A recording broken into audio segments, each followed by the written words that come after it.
ఈరోజు పంచాంగం జూలై 19, 2024 శుక్రవారం.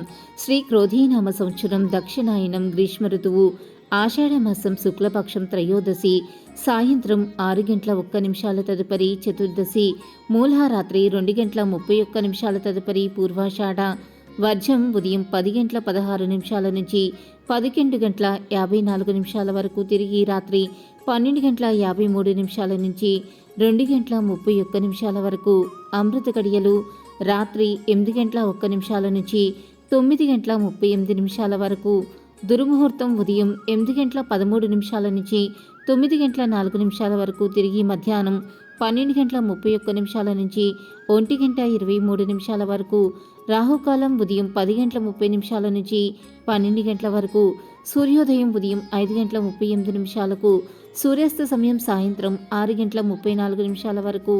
జూలై 19, 2024 శుక్రవారం రాశి ఫలాలు. ద్వాదశ రాశుల వారికి ఏ విధంగా ఉండబోతుందో ఈరోజు వీడియోలో మనం తెలుసుకుందాం. ముందుగా మొదటిది మేషరాశి. మేషరాశి వారికి కుటుంబ సభ్యుల సహకారం ఉంటుంది. ధర్మం మిమ్మల్ని కాపాడుతుంది. పొదుపు పాటించాలి. స్థానచలనం సూచితం. కీలక వ్యవహారాలలో ఓర్పుగా వ్యవహరించండి. శివనామాన్ని జపించాలి. తదుపరి వృషభ రాశి.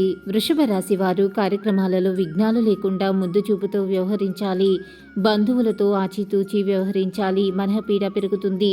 పంచముఖ ఆంజనేయుడిని ఆరాధించడం వల్ల మంచి ఫలితాలు కలుగుతాయి. తదుపరి మిథున రాశి. మిథున రాశి వారికి సౌభాగ్య సిద్ధి ఉంటుంది. ఆత్మీయుల సలహాలు మేలు చేస్తాయి. కుటుంబ వాతావరణం అనుకూలంగా ఉంటుంది. లాభంలో చంద్రుడు అనుకూల ఫలితాలను ఇస్తున్నారు. మీ ప్రతిభకు ప్రశంసలు లభిస్తాయి. ఇష్టదేవతా స్తుతి చాలా మంచిది. తదుపరి కర్కాటక రాశి. కర్కాటక రాశి వారికి విజయ అవకాశాలు మెరుగవుతాయి. శత్రువులపై మీదే పైచేయి అవుతుంది.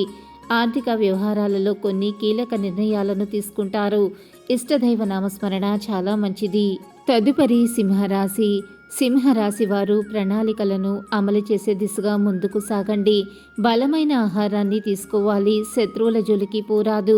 వృధా ప్రయాణాల వల్ల నిరుత్సాహం కలుగుతుంది. దుర్గారాధన వల్ల మీకు మేలు జరుగుతుంది. తదుపరి కన్యరాశి. కన్యరాశి వారు ఉద్యోగంలో మీ పై అధికారులతో జాగ్రత్తగా ఉండాలి.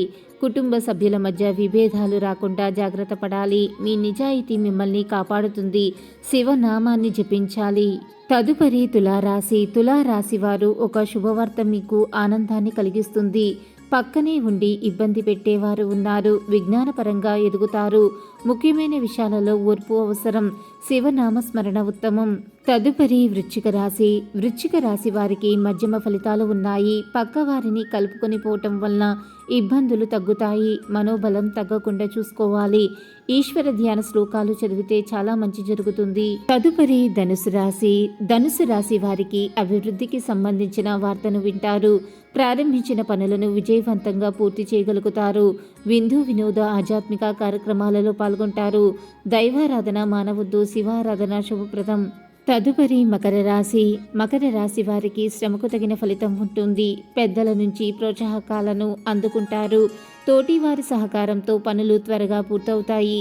శ్రీ వెంకటేశ్వరుడిని ఆరాధించటం వల్ల అన్ని శుభ ఫలితాలను పొందగలరు. తదుపరి కుంభరాశి. కుంభరాశి వారికి శరీర సౌఖ్యం ఉంటుంది. యశస్సు వృద్ధి చెందుతుంది. ముఖ్య విషయాలలో కుటుంబ సభ్యుల సహకారం ఉంటుంది. ప్రయాణాలు ఫలిస్తాయి. ఇష్టదైవ ప్రార్థన మేలు చేస్తుంది. తదుపరి మీనరాశి.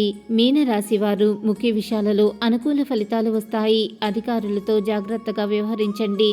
అనవసరపు ఖర్చులను అదుపు చేయాలి. శ్రీ లక్ష్మీ ధ్యానం శుభప్రదం. కోరికలు నెరవేరుతాయి. మీకు అప్పగించిన పనులను సమర్థవంతంగా పూర్తి చేస్తారు. మీ గ్రహస్థితి ఎలా ఉన్నా ఆ భగవంతుడి అనుగ్రహం వలన మీరు చేసే ప్రతి పనిలో మీకు విజయం సిద్ధించాలని, ఆ భగవంతుడి యొక్క అనుగ్రహం ఎల్లప్పుడూ ఉండాలని మనస్ఫూర్తిగా కోరుకుంటున్నాను. ఈ వీడియో కనుక మీకు నచ్చినట్లయితే లైక్ చేయండి, షేర్ చేయండి. మరిన్ని ఆధ్యాత్మిక విషయాల కోసం మన ఛానల్ని తప్పకుండా సబ్స్క్రైబ్ చేసుకోవటం మర్చిపోకండి. ఇంకొక సరికొత్త వీడియోలో మళ్ళీ కలుసుకుందాం. అంతవరకు సర్వే జన సుఖినో భవంతు. Thanks for watching.